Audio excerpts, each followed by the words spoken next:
Race car driver Danica Patrick making history when she took the pole for the Daytona 500.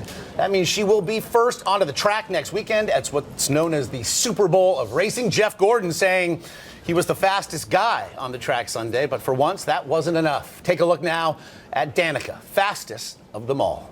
Right now. What you're watching is 196.434 miles of speed and history. What I like about this, Danica runs the same line. Danica Patrick cemented her place not just on the pole at next week's Daytona 500, but in the history books of a sport until now completely dominated by men.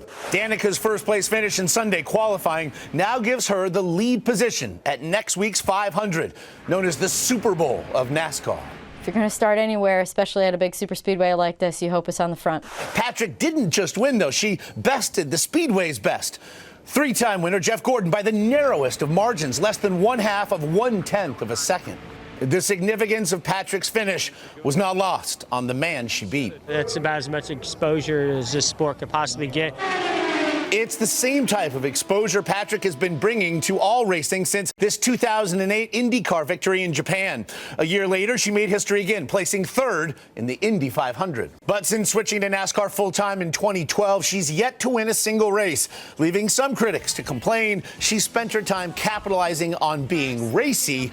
Is this heaven? No. This is. Instead of spending her time focusing on racing. Danica Patrick has been a lightning rod. And if she were to win the race, that would silence every critic. I'm going to do everything I can to prepare for Sunday's Daytona 500 so that I can keep the car as up front as often as possible. Based on her performance on Sunday, it looks like that may be what she will do. If Danica Patrick wins the Daytona 500, she will be instantly the most famous female athlete on earth. And that is what she has left to do now, win the That's race. A lot of pressure. Yeah, indeed it is. Jeff Gordon, though, tweeted this, said even his 5-year-old wanted a picture with Danica. Aww, and there it is, Danica and the Gordon family at the track. Again, a track she hopes to, well, be a champion of come Sunday's end. It's a great story, though. Wonderful for her. Go Danica! Yes, girl power.